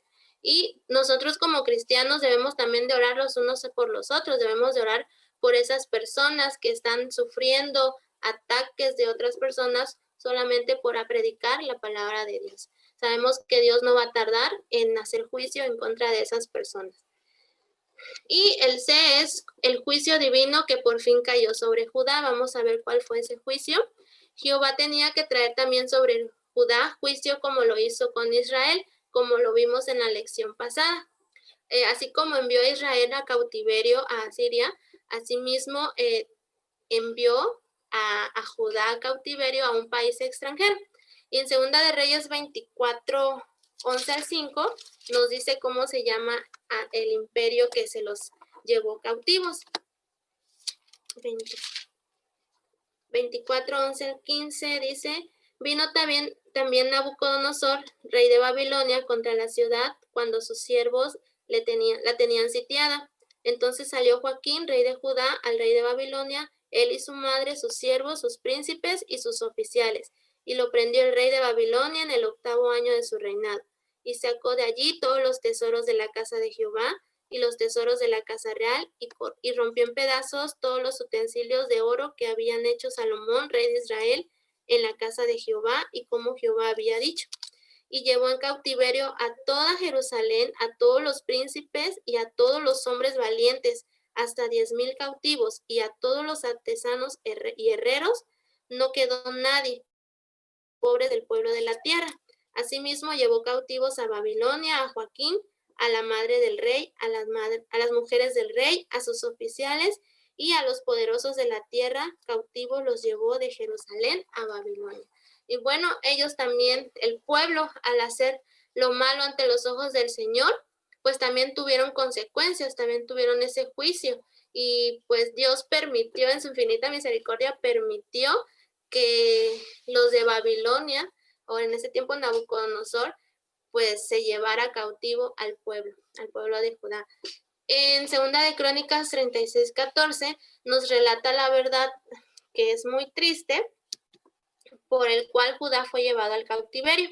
Y nos dice que el motivo por el cual Dios permitió eso es porque ellos persistían en la rebelión en contra de Dios y en la idolatría. Ellos seguían idolatrando a sus dioses, no permitían realmente que no hacían lo bueno delante del Señor, ¿verdad? Sino que ellos preferían tener dioses paganos, otro tipo de dioses a los cuales adorar. Y el rey del pueblo en ese tiempo, yo le puse lo leí que era Sedequías. No sé si está mal en ese tiempo. Pero bueno, vamos a continuar. La aplicación sería: los creyentes verdaderos no llegarán a juicio, pero la desobediencia trae disciplina del Señor y estorba nuestro gozo, nuestro servicio y nuestra comunión con Dios. Lo que debemos de rescatar de esta historia de Judá es de que si en verdad estamos haciendo bien, si en verdad estamos pues, siendo unos verdaderos hijos de Dios, obviamente no vamos a tener ese juicio de Dios contra nosotros, ¿verdad? Pero obviamente si somos hijos de Dios y estamos haciendo lo malo, eso nos va a traer una consecuencia. Dios nos va a disciplinar porque somos sus hijos. Si estamos haciendo lo malo y no hay disciplina, pues hay que preocuparnos porque entonces no somos sus hijos. Pero cuando realmente Dios no le puedo decir castigo, ¿no? Sino que nos hace ver nuestros errores, nos humilla y nos dice, estás haciendo mal, retrocede, piensa qué estás haciendo, y Dios realmente nos disciplina, es porque somos sus hijos y debemos de sentirnos contentos. Bueno, en ese proceso, en ese momento, cuando Dios nos está disciplinando, pues no estamos contentos, ¿no? Pero debemos de tomarlo en cuenta porque sabemos que Dios nos está corrigiendo porque nos quiere hacer unos verdaderos hijos de Él. Entonces, en el momento de la disciplina, pues sí es difícil sobrellevarlo, pero no imposible, siempre tomados de la mano de Dios. Y el cuarto y último es indicar cuántas deportaciones hubo de los de Judá y dar la fecha de la última deportación y la destrucción de Jerusalén. Entonces, aquí nos habla de 3 deportaciones. El primero fue en los días del rey Joacim, en el año 606 a.C. Aquí nos dice que fue en los días de Daniel, de los días en que existía Daniel y sus amigos. Si leemos Daniel 1, del 1 al 3 y el 1 al 6.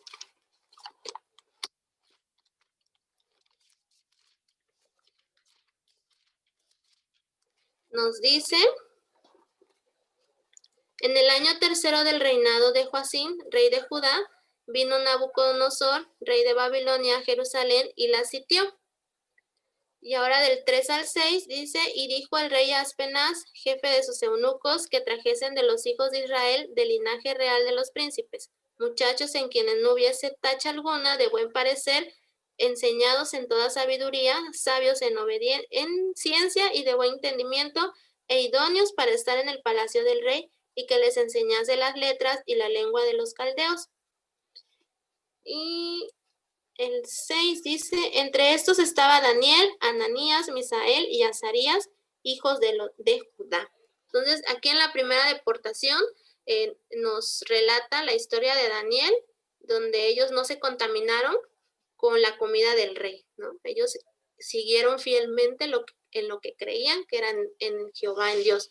Y en la segunda deportación fue en los días del rey Joaquín, de 597 a.C. Y en la tercera deportación nos habla acerca de la quema de la ciudad de Jerusalén en los días de Sedequías, en 586 a.C.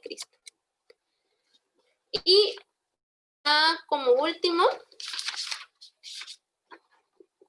hay una promesa. Según la profecía de Jehová por el profeta Jeremías, la pregunta es: ¿volverían de su cautiverio en Babilonia los de Judá? Pues sí, eso quiere decir que sí, que los de Judá iban a salir libres de ese cautiverio con la ayuda de Dios, pero Dios Él permitió que ellos fueran presos a Babilonia. Y les dijo de que sí los iba a sacar de ahí, sí los iba a hacer regresar a casa, pero tenían que pasar 70 años. Si vamos a Jeremías, ahí nos marca los años que ellos estuvieron o que iban a estar en cautiverio. 29:10 dice: porque así dijo Jehová, cuando en Babilonia se cumplan los 70 años y os visitare y despertare sobre vosotros mi buena palabra, para hacerlos volver a este lugar. Y el 14, y seré hallado por vosotros, dice Jehová, y haré volver vuestra cautividad, y os reuniré de todas las naciones y de todos los lugares a donde os arrojé, dice Jehová, y os haré volver al lugar de donde os hice llevar. O sea, de que el Señor sí los iba a liberar, pero tenían que pasar ese proceso, esos 70 años de cautiverio ahí en donde habían, en el imperio de Nabucodonosor, en Babilonia. Y como repaso, vamos a contestar cómo reaccionaron ante los mensajes de los profetas los hombres del reino de Judá. Pues no quisieron oír, no quisieron obedecer. Los profetas que tienen más libros incluidos en la Biblia son los profetas de Judá, con 13 libros.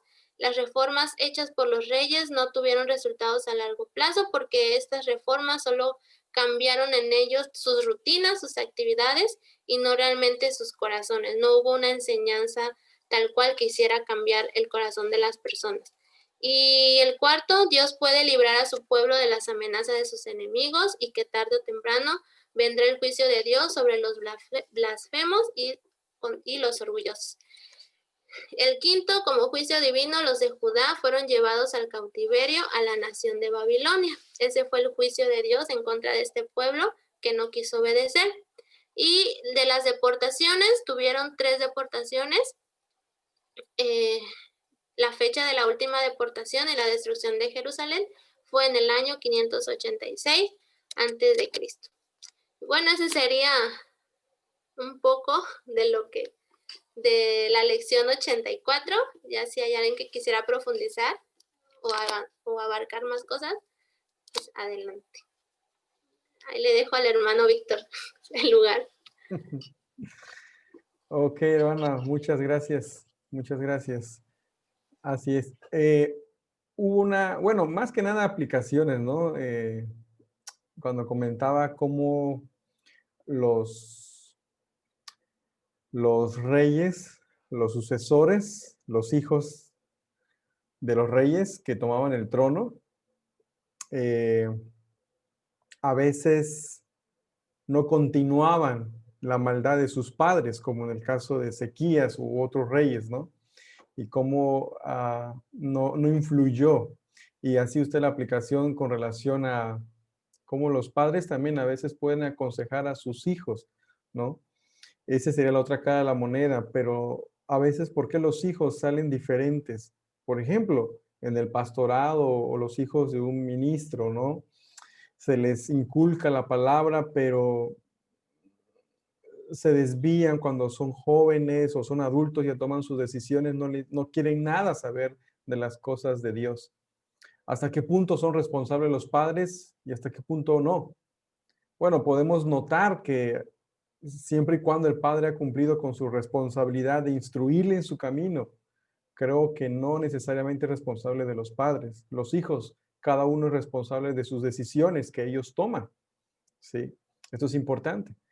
Obviamente la palabra de Dios nos enseña que instruye al niño en su camino y cuando fuere viejo no se apartará de ella, ¿no? Aquí lo importante es que se ha sembrado la palabra y esperamos en Dios que ellos realmente puedan seguir perseverando en las cosas de Dios. Sí, eso me llamó la atención porque puede pasar, puede suceder, ¿no? Inculcamos a nuestros hijos en la palabra, pero ellos a veces no perseveran. No siempre es así, pero ha surgido estos temas, ¿no? Hijos de pastores. Por ejemplo, no vayamos tan lejos, no sé si supieron el hijo de Rick Warren, que se suicidó. Y ustedes conocen a Rick Warren, un bautista, y muy conocido también por su libro Una vida con propósito. Y uno se hace la pregunta, ¿por qué? ¿Qué pasó ahí, no? Es interesante, un tema que viene a la mente, ¿no? Al respecto. Pero eso no quita la responsabilidad de los padres de siempre instruir a los hijos la palabra de Dios y confiando que es poderosa la palabra de Dios para guiarles en todo. Sí. Comentaba también la hermana con relación a las deportaciones. Es interesante esas deportaciones, ¿no? 3 deportaciones, considérenle, tomen en cuenta porque les va a ayudar para su comprensión de más adelante, tal vez cuando lleguemos a Daniel, cuando ustedes estudien tal vez teología sistemática, algo de escatología. Todos estos temas, hermanos, parecen nada, pero es de gran ayuda, porque estos son las bases para cuando vamos a entrar en temas de teología sistemática. Muchas veces entramos en teología y queremos estudiar teología, pero no tenemos las bases bíblicas, no tenemos la teología bíblica también, que es lo que prácticamente estamos viendo, ¿no? A través de síntesis del Nuevo Testamento, o también se le conoce como panorama del Antiguo Testamento. ¿Por qué digo esto? Porque si ustedes vieron, vimos que hay una profecía de Jeremías, ¿no? Que 70 años después de ser esclavos o exiliados en Babilonia, venía la liberación. Y no sé si han leído acerca de Daniel. Daniel ya estaba anciano y ya estaba cerca el año de la libertad. Y Daniel ora a Dios, clama a Dios por eso. No sé si recuerdan acerca del ángel, que hubo lucha, ya Dios había escuchado su oración de Daniel y para darle la libertad al pueblo y regresar, ¿no? Bueno, tiene que ver con esta promesa después de 70 años de cautiverio. Entonces tiene mucha importancia todo esto, ¿no? Y para entender un poquito de escatología más adelante, ¿sí? Y es bueno que se esté considerando. Recuerden, aquí es importante, muchos se confunden, recuerden que hubo una división del reino, el reino del norte, el reino del sur. El reino del norte fue llevado cautivo a Asiria, el reino del sur fue llevado a Babilonia, ¿sí? Donde prácticamente iba a venir nuestro Redentor, ¿sí? En la tribu de Judá. Y eso es bueno que lo estén considerando. Son datos sumamente importantes y no lo olviden, ¿sí? ¿Comentarios, preguntas, sugerencias, hermanos, al respecto?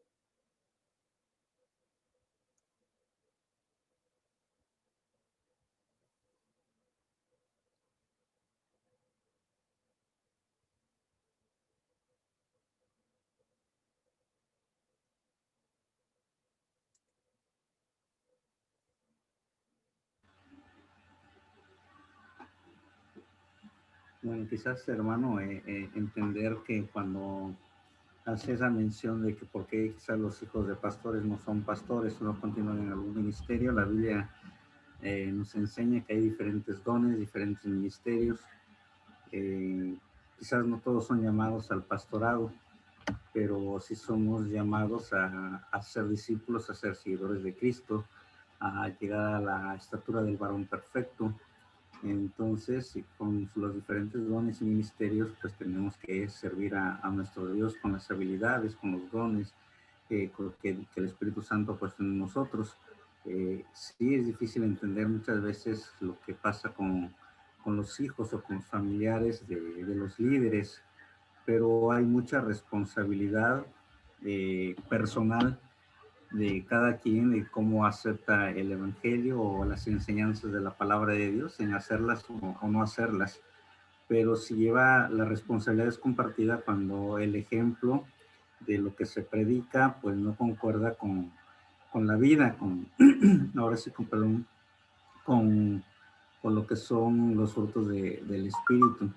Muchas veces se hablan, se dicen, pero no son manifiestos en nuestra vida diaria, en nuestro quehacer diario, secular o en la iglesia.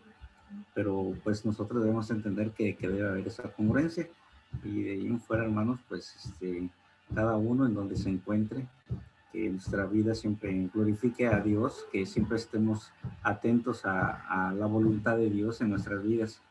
Yo creo que de ahí podemos aprender muchas cosas que nuestra hermana pues tocó, y que podemos hacer reflexión, no solamente ahorita que recibimos la enseñanza, si nos quedamos con la espinita, pues buscarle, averiguar, ir a la palabra, orar para que Dios nos dé ese entendimiento, derrame su sabiduría, el don de ciencia en sus hijos, y que podamos profundizar y poder aterrizarlo en nuestras vidas, ¿no, hermano? Así es, hermano. Es correcto lo que ha dicho, es correcto, aunque es verdad. Bueno, dije, aunque no necesariamente afirmé que, por ejemplo, en el caso de un diácono, su hijo que continúe el ministerio de diaconado o el pastor continúe con el pastorado del hijo, ¿no? Hacía referencia a que ellos sigan perseverando en el camino del Señor, ¿no? Independientemente de los dones y habilidades que Dios les ha dado. Y efectivamente, tiene razón. Un hijo de pastor no significa que tiene que ser pastor, sin lugar a dudas, ¿verdad? ¿Por qué? Porque Dios ha determinado los dones y tampoco se trata de cuestión de como una empresa, ¿no? Y terminó el papá y continuó el lujo. No, no, sin lugar a dudas, no, eso no es así. Es por llamamiento de Dios y acerca de los dones, ¿sí? Me refería más al punto de perseverar en el Señor, ¿no? Es su fe, que no claudique, que siga firme, ¿no? Y así es, así es, así es. Y continuar, ¿no? En nuestras búsquedas siempre de la palabra de Dios. Y tiene mucha razón lo que dice el hermano. Mi hija va creciendo y cuando algo ella nota que no, una relación que tengo tal vez con mi esposa o algo, ella siempre va a decir, papá, ¿por qué es esto? Papá, ¿por qué estás diciendo esto o lo otro? Ellos inmediatamente detectan, ¿no? Si somos congruentes, aunque no necesariamente es algo pecaminoso que tal vez estoy haciendo o diciendo, ¿no? Pero ellos ya están prácticamente señalando, papá, por ejemplo, si notan tal vez el tono de voz, cómo le hablo a mi esposa, ¿no? Ellos dicen, papá, ¿por qué le estás regañando a mi mamá? ¿No? Algo así, ¿no? O algo, lo que decía, ¿no? Ellos siempre están viendo lo que nosotros estamos diciendo, lo que estamos reflejando, ¿sí? Y tenemos que ser ejemplos en ese sentido, porque ellos van a imitar. Y si queremos hijos o hijas que sean ejemplares, nosotros tenemos que hacerlo, ¿verdad? Sin lugar a dudas. ¿Algún comentario, hermanos, hermanas?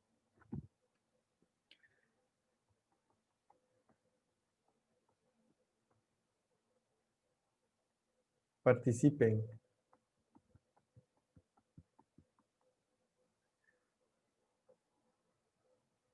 Mano Iván. Todo claro, hermano. Todos los puntos quedan claros. Ok, mi hermano. O no me entendieron. Ajá. Ok. Hermana Ruth. Anda por ahí, hermana Ruth. Todo ok. Todo claro, hermano. Claro, claro. Claro como lo otro. Aquí iba muy rápido, pero todo ok. Ok. Hermana Concepción. Los nervios, hermano. Es mi primera Sí, vez. sí. Llegué demasiado tarde, hermano. No importa, llegó a la MEN. Llegué demasiado tarde. Ajá. Llegué a la MEN. Pero por lo que veo, creo que estuvo muy bueno el estudio. Hablaron sobre los hijos. Bueno, ¿Verdad? una aplicación al respecto nada más se hizo. Ajá, sí. Tuvimos dos profesores que nos estuvieron dando clases, hermano Wilfrido y hermana Susana. Ah, muy bien. Ya no se va a volver a repetir la clase, ¿verdad? Posteriormente, siempre ¿Ah, sí? va a haber maestros que nos van a estar acompañando ahora. Ah, muy bien, ma. Ok. Sale, Ok. sale, hermano. Gracias. Hermano Suriel.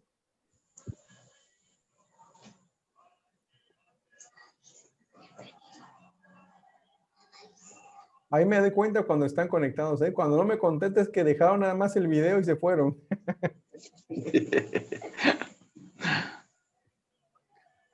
Ok. Hermano Adbel. Que tienen hambre, hermano. La pizza. Aquí andamos, hermano. Un comentario? Todo bien, todo bien. Ok. Sí. De lo que alcancé a escuchar, estamos todo bien, hermano. Igual seguimos trabajando todavía. Ok. No sé si leyeron la parte de Ezequías recibe a los enviados de Babilonia, ahí en el capítulo 20.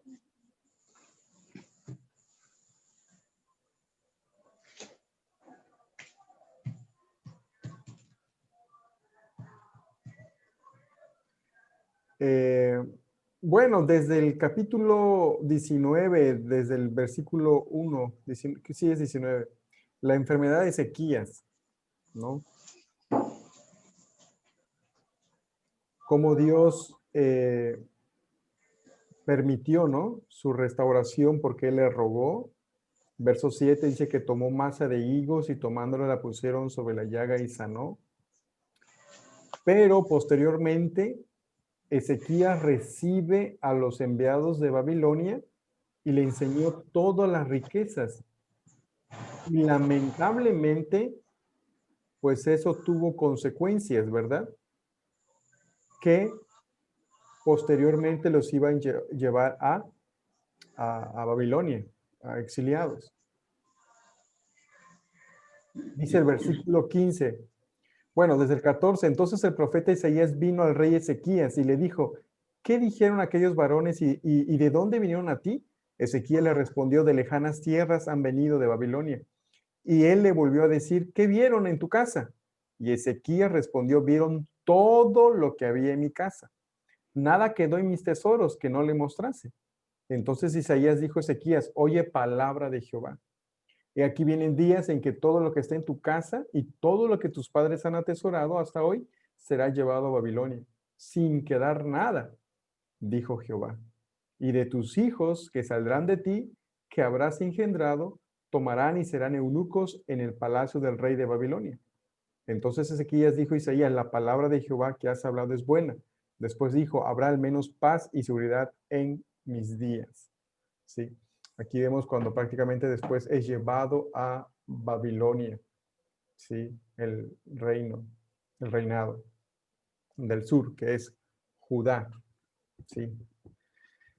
Bueno, obviamente no es por este pecado en específico de mostrar toda la casa de Jehová, pero esto sería como la cereza del pastel. Recuerden que era por el pecado del pueblo que Dios lo iba a disciplinar a ellos, ¿sí? Y muchas veces hace eso el Señor con nosotros. Como bien se dijo, no necesariamente nos va a llevar a juicio, a condenación, pero sí somos disciplinados.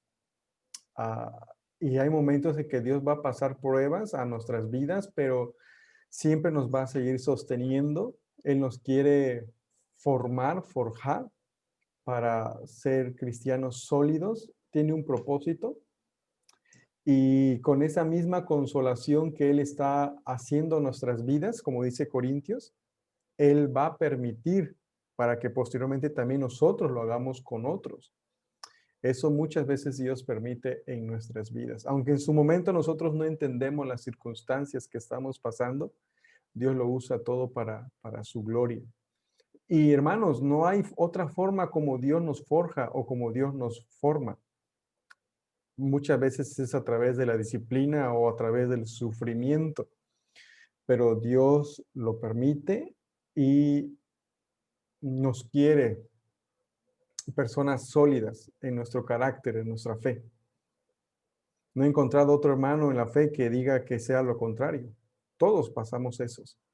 Noten a los pastores, noten a los siervos de Dios, momentos difíciles que han pasado en sus vidas, pero Dios lo permite para poder ministrar mejor y efectivamente a la congregación.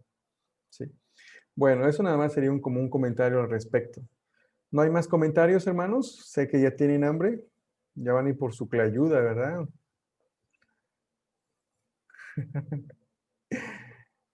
Ok. El hermano Suri nos envía una risa. ¿Ya llegó, hermano Suri? ¿Algún comentario? Sí, ya llegué, hermanas. No, creo que no. Creo que todo bien. Perfecto. Muy bien. Muy bien, hermanos. Pues si no hay más comentarios, pues vamos a orar. Vamos a darle gracias a Dios. Son 9:19. Buen tiempo. Recuerden que nuestra Nuestro tiempo es de 7:30 a 9:30, ¿verdad? Bueno, pues si no hay más comentarios, preguntas, pues vamos a orar con relación a lo que hemos aprendido. Hay muchas cosas que la verdad se hicieron a conciencia. Dios habló a nuestras vidas en el sentido de que muchas veces Dios nos está hablando a través de su palabra. ¿Y qué estamos haciendo? ¿Estamos escuchando? ¿Estamos poniendo atención verdaderamente? ¿O lo estamos pasando por alto? Cada uno de nosotros somos responsables con la palabra que escuchamos, que leemos y estudiamos, ¿verdad? Y cada uno de nosotros vamos a dar cuentas a nuestro Señor, a nuestro Creador. Sí, oremos. Padre, te damos gracias por la oportunidad que nos das de poder escuchar tu palabra. Gracias por el esfuerzo de mis hermanos que han hecho por compartirla. Gracias por mis hermanos que también se conectaron. Señor, tú nos hablas de una u otra manera continuamente. Nos hablas a través de la palabra escrita, a través de la exposición de ella. Gracias, Señor, porque nos recuerdas que somos responsables de lo que estamos escuchando, de lo que estamos aprendiendo. Ayúdanos, Padre, a que nunca nos desviemos, a que sigamos firme en tu palabra, en tu camino.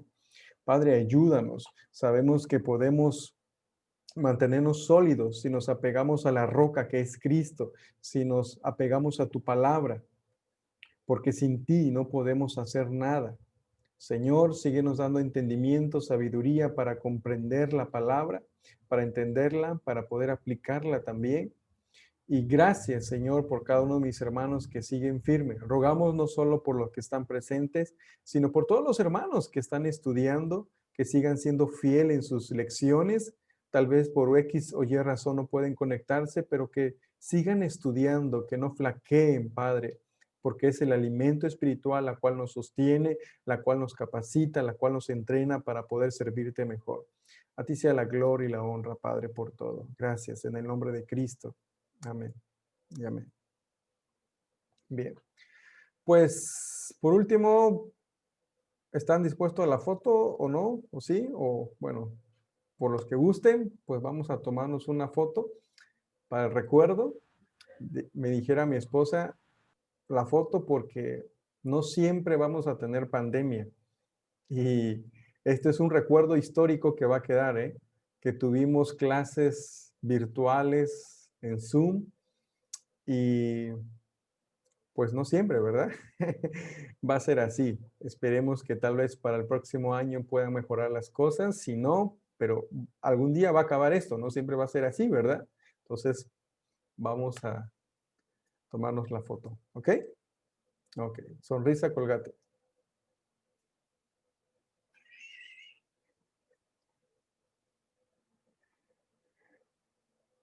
Ok, hermano.